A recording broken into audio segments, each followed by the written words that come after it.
రాష్ట్రపతి ద్రౌపది ముర్ము కాన్వాయ్ వెళ్తుండగా తీవ్ర కలకలం రేగింది. రాష్ట్రపతి కాన్వాయ్ పైకి ఓ యువకుడు అకస్మాత్తుగా దూసుకొచ్చాడు. రాష్ట్రపతిని కలవాలంటూ సదరు యువకుడు హల్చల్ చేశాడు. అయితే అప్రమత్తమైన పోలీసులు యువకుడిని అదుపులోకి తీసుకున్నారు. ఈ హఠాత్ పరిణామంతో అక్కడ కొద్దిసేపు గందరగోళం నెలకొంది.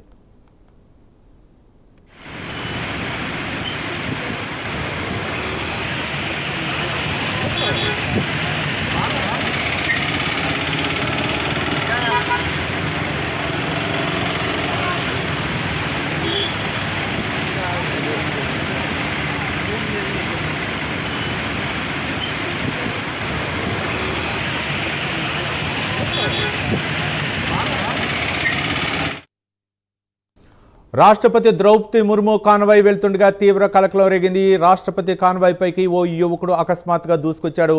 రాష్ట్రపతిని కలవాలంటూ సదరు యువకుడు హల్చల్ చేశాడు. అయితే అప్రమత్తమైన పోలీసులు యువకుడిని అదుపులోకి తీసుకున్నారు. ఈ హఠాత్ పరిణామంతో అక్కడ కొద్దిసేపు గందరగోళం నెలకొంది.